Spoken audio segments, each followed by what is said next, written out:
Gênesis, capítulo 35. Deus disse a Jacó: Suba a Betel e estabeleça-se lá, e faça um altar ao Deus que lhe apareceu quando você fugia do seu irmão Esaú. Disse, pois, Jacó aos de sua casa e a todos os que estavam com ele: Livrem-se dos deuses estrangeiros que estão com vocês. Purifiquem-se e troquem de roupa. Venham, vamos subir a Betel, onde farei um altar ao Deus que me ouviu no dia da minha angústia e que tem estado comigo por onde eu tenho andado. Então entregaram a Jacó todos os deuses estrangeiros que possuíam e os brincos que usavam nas orelhas, e Jacó os enterrou ao pé de uma grande árvore próximo a Siquém. Quando eles partiram, o terror de Deus caiu de tal maneira sobre as cidades ao redor que ninguém ousou perseguir os filhos de Jacó. Jacó e todos os que com ele estavam chegaram à Luz, que é Betel, na terra de Canaã. Nesse lugar construiu um altar e lhe deu o nome de El-Betel, porque ali Deus havia se revelado a ele quando fugia do seu irmão. Débora, ama de Rebeca, morreu e foi sepultada perto de Betel, ao pé do carvalho, que por isso foi chamado Alon-Bacut. Depois que Jacó retornou a Padã-Arã, Deus lhe apareceu de novo e o abençoou, dizendo: Seu nome é Jacó, mas você não será mais chamado Jacó, seu nome será Israel. Assim lhe deu o nome de Israel. E Deus ainda lhe disse: Eu sou o Deus Todo-Poderoso. Seja prolífero e multiplique-se. De você procederão uma nação e uma comunidade de nações, e reis estarão entre os seus descendentes. A terra que dei a Abraão e a Isaque, dou a você, e também aos seus futuros descendentes darei esta terra. A seguir, Deus elevou-se do lugar onde estivera falando com Jacó. Jacó levantou uma coluna de pedra no lugar em que Deus lhe falara e derramou sobre ela uma oferta de bebidas e a ungiu com óleo. Jacó deu o nome de Betel ao lugar onde Deus tinha falado com ele. Eles partiram de Betel e, quando ainda estavam a certa distância de Efrata, Raquel começou a dar à luz com grande dificuldade. E enquanto sofria muito tentando dar à luz, a parteira lhe disse: Não tenha medo, pois você ainda terá outro menino. Já a ponto de sair-lhe a vida, quando estava morrendo, deu ao filho o nome de Benoni, mas o pai deu-lhe o nome de Benjamim. Assim morreu Raquel e foi sepultada junto do caminho de Efrata, que é Belém. Sobre sua sepultura, Jacó levantou uma coluna, e até o dia de hoje, aquela coluna marca o túmulo de Raquel. Israel partiu novamente e armou o acampamento adiante de Migdal-Éder. Na época em que Israel vivia naquela região, Ruben deitou-se com Bila, concubina de seu pai, e Israel ficou sabendo disso. Jacó teve 12 filhos. Estes foram seus filhos com Lia. Ruben, o filho mais velho de Jacó, Simeão, Levi, Judá, Issacar e Zebulon. Estes foram os seus filhos com Raquel, José e Benjamim. Estes foram seus filhos com Bila, serva de Raquel, Dan, Naphtali. Estes foram seus filhos com Zilpa, serva de Lia, Gade e Azer. Foram esses os filhos de Jacó, nascidos em Padã-Arã. Depois Jacó foi visitar seu pai, Isaque, em Mamre, perto de Quiriate-Arba, que é Hebrom, onde Abraão e Isaque tinham morado. Isaque viveu 180 anos, morreu em idade bem avançada e foi reunido aos seus antepassados. E seus filhos, Esaú e Jacó, o sepultaram.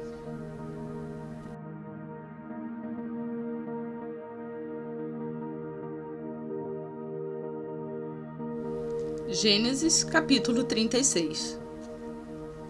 Esta é a história da família de Esaú, que é Edom. Esaú casou-se com mulheres de Canaã, com Ada, filha de Elon, o Hitita, e com Olibama, filha de Aná, e neta de Sibeão, o heveu, e também com Basemate, filha de Ismael e irmã de Nebaiote. Ada deu a Esaú um filho chamado Elifaz. Basemate deu-lhe Reuel, e Olibama deu-lhe Jeús, Jalão e Corá. Esses foram os filhos de Esaú que lhe nasceram em Canaã. Esaú tomou suas mulheres, seus filhos e filhas e todos os de sua casa, assim como os seus rebanhos, todos os outros animais e todos os bens que havia adquirido em Canaã, e foi para outra região, para longe de seu irmão Jacó. Os seus bens eram tantos que eles já não podiam morar juntos. A terra onde estavam vivendo não podia sustentá-los por causa dos seus rebanhos. Por isso Esaú, que é Edom, fixou-se nos montes de Seir. Este é o registro da descendência de Esaú, pai dos Edomitas, nos montes de Seir. Estes são os nomes dos filhos de Esaú: Elifaz, filho de Ada, mulher de Esaú, e Reuel, filho de Basemate, mulher de Esaú. Estes foram os filhos de Elifaz: Temã, Omar, Zefó, Gaetã e Kenaz. Elifaz, filho de Esaú, tinha uma concubina chamada Timna, que lhe deu um filho chamado Amaleque. Foram esses os netos de Ada, mulher de Esaú. Estes foram os filhos de Reuel: Naate, Zerá, Zamá, Mizá. Foram esses os netos de Basemate, mulher de Esaú. Estes foram os filhos de Olibama, mulher de Esaú, filha de Aná, e neta de Zibeão, os quais ela deu a Esaú: Jeús, Jalão e Corá. Foram estes os chefes dentre os descendentes de Esaú: os filhos de Elifaz, filho mais velho de Esaú: Temã, Omar, Zefó, Kenaz, Corá, Gaetã e Amaleque. Foram esses os chefes descendentes de Elifaz em Edom, eram netos de Ada. Foram estes os filhos de Reuel, filho de Esaú: os chefes Naate, Zerá, Zamá e Mizá. Foram esses os chefes descendentes de Reuel em Edom, netos de Basemate, mulher de Esaú. Foram estes os filhos de Olibama, mulher de Esaú: os chefes Jeús, Jalão e Corá. Foram esses os chefes descendentes de Olibama, mulher de Esaú, filha de Aná. Foram esses os chefes de Esaú, que é Edom, e esses foram os seus chefes. Estes foram os filhos de Seir, o Oreu, que estavam habitando aquela região: Lotã, Zobal, Zibeão e Aná, Dissom, Ézer e Dizã. Esses filhos de Seir foram os chefes dos Oreus no território de Edom. Estes foram os filhos de Lotã: Ori e Emã. Timna era irmã de Lotã. Estes foram os filhos de Zobal: Alvã, Manaate, Ebal, Zefó e Onã. Estes foram os filhos de Zibeão: Aiá e Aná. Foi esse Aná que descobriu as fontes das águas quentes no deserto, quando levava para pastar os jumentos de Zibeão, seu pai. Estes foram os filhos de Aná: Dissom e Olibama, a filha de Aná. Estes foram os filhos de Dissom: Endã, Esbã, Itrã e Querã. Estes foram os filhos de Ezer: Bilã, Zavã e Acã. Estes foram os filhos de Dizã: Uz e Arã.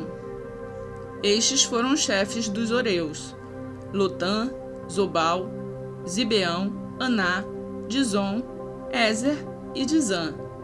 Esses foram os chefes dos Oreus, de acordo com as suas divisões tribais na região de Seir.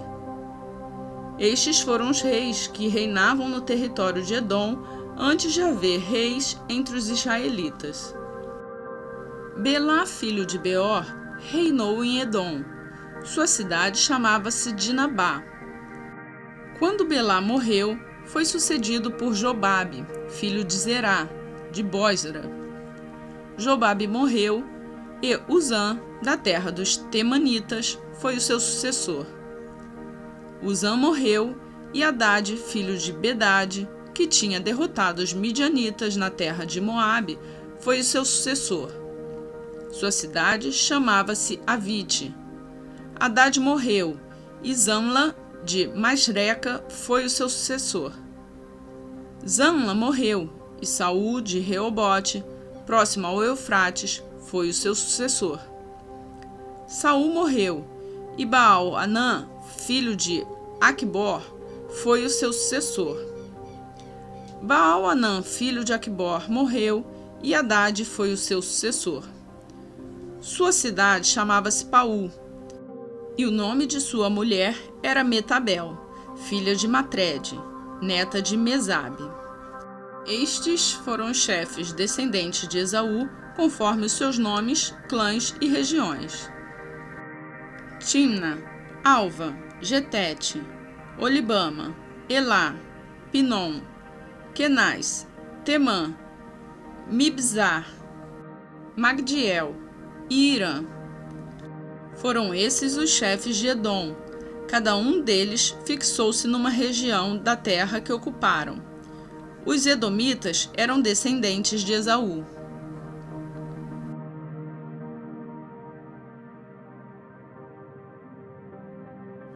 Mateus, capítulo 18.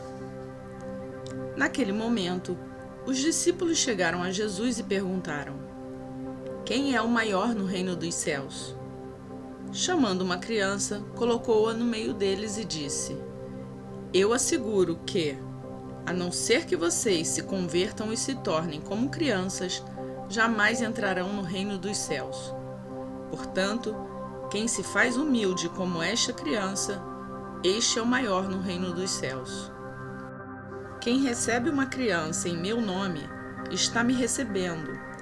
Mas se alguém fizer cair no pecado um destes pequeninos que creem em mim, melhor lhe seria amarrar uma pedra de moinho no pescoço e se afogar nas profundezas do mar.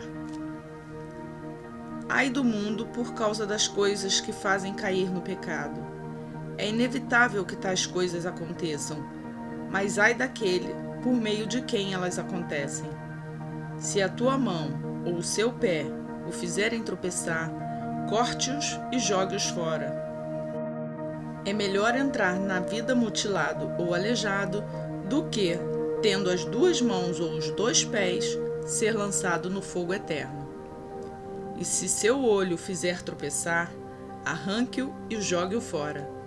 É melhor entrar na vida com um olho só do que, tendo os dois olhos, ser lançado no fogo do inferno. Cuidado para não desprezarem um só desses pequeninos, pois eu digo que os anjos deles nos céus estão sempre vendo a face de meu Pai Celeste. O Filho do Homem veio para salvar o que se havia perdido. O que acham vocês?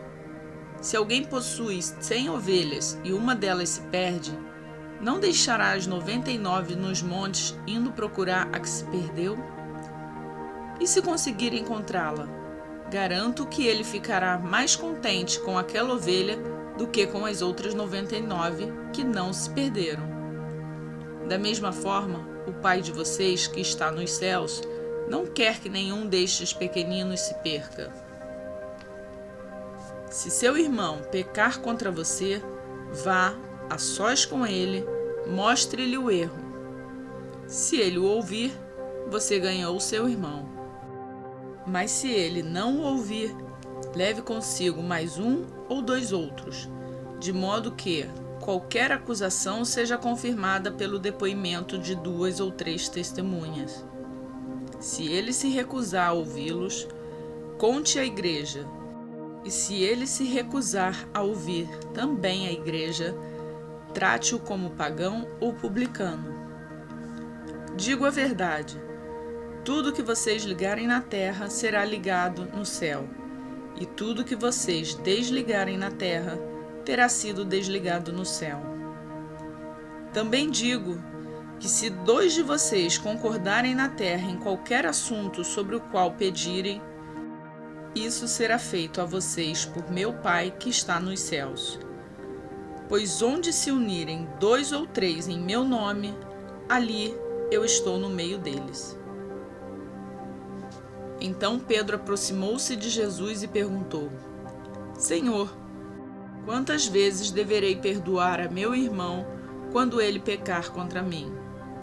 Até 7 vezes? Jesus respondeu: Eu digo a você, não até 7, mas até 70 vezes 7. Por isso, o reino dos céus é como um rei que desejava acertar contas com seus servos. Quando começou o acerto, foi trazido à sua presença um que lhe devia uma enorme quantidade de prata. Como não tinha condições de pagar, o Senhor ordenou que ele, sua mulher, seus filhos e tudo o que ele possuía fossem vendidos para pagar a dívida. O servo prostou-se diante dele e lhe implorou: Tenha paciência comigo e eu te pagarei tudo. O senhor daquele servo teve compaixão dele, cancelou a dívida e o deixou ir. Mas quando aquele servo saiu, encontrou um dos seus conservos, que lhe devia 100 denários. Agarrou-o e começou a sufocá-lo, dizendo: Pague-me o que me deve. Então o seu conservo caiu de joelhos e implorou-lhe: Tenha paciência comigo e eu pagarei a você. Mas ele não quis. Antes, saiu e mandou lançá-lo na prisão até que pagasse a dívida. Quando os outros servos, companheiros dele, viram o que havia acontecido, ficaram muito tristes e foram contar ao seu senhor tudo o que havia acontecido.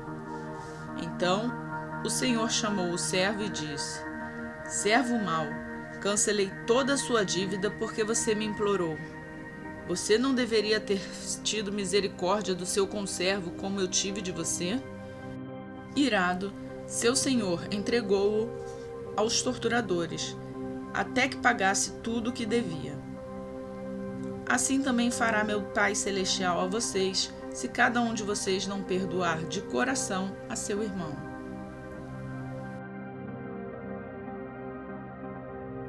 E assim terminamos a leitura do dia 18. Obrigada por nos acompanhar. Se você gostou desse vídeo, eu peço que deixe seu like. E se acredita que ele pode abençoar outras vidas, compartilhe. Que Deus abençoe o seu dia e até amanhã, se assim Ele nos permitir.